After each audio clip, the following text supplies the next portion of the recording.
ഒരു വിശ്വാസ ഭവനത്തിലാണ് നോയൽ ജനിച്ചത്. നോയലിൻ്റെ പൂർവ്വപിതാക്കന്മാർ ഫ്രഞ്ചുകാരായിരുന്നു. അവർ കുറച്ചുനാൾ കഴിഞ്ഞ് ലണ്ടനിലേക്ക് താമസം മാറി. ലണ്ടനിലേക്ക് താമസം മാറുന്നതിന് മുമ്പ് നോയലിൻ്റെ പിതാവ് രക്ഷിക്കപ്പെട്ടിരുന്നു. നോയലിൻ്റെ 17-ാമത്തെ വയസ്സിൽ അവൻ കർത്താവിനെ സ്വന്തം രക്ഷിതാവായി സ്വീകരിച്ചു. അവൻ ആഫ്രിക്കയിലേക്ക് സുവിശേഷ വേലയ്ക്കായി പോയി. നോയലിൻ്റെ 26-ാം വയസ്സിൽ ഇന്ത്യയിലേക്ക് സുവിശേഷ വേലയ്ക്കായി വന്നു. നാഗൽ സാഹിബ് എന്ന മിഷണറിയോടൊപ്പം 1 വർഷം താമസിച്ചു. പിന്നീടുള്ള കാലഘട്ടം വളരെ മോശമായിരുന്നു. നോയലിന് തക്കതയായ സ്ഥലമോ തക്കതയായ ഭക്ഷണമോ ഇല്ലായിരുന്നു.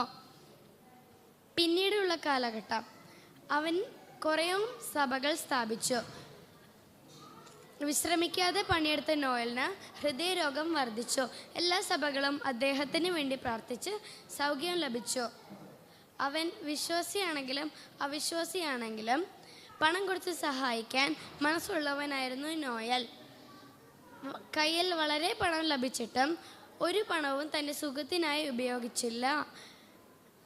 ദൈവം അനുവദിച്ച സാഹചര്യങ്ങളൊക്കെ വിശ്വാസത്താൽ നേരിടുകയും നോയലിൻ്റെ പണം കേരളത്തിലെ ജനങ്ങൾക്കു വേണ്ടി ഉപയോഗിക്കുകയും ചെയ്ത ദൈവദാസനായിരുന്നു E.H. Noel. Praise the Lord.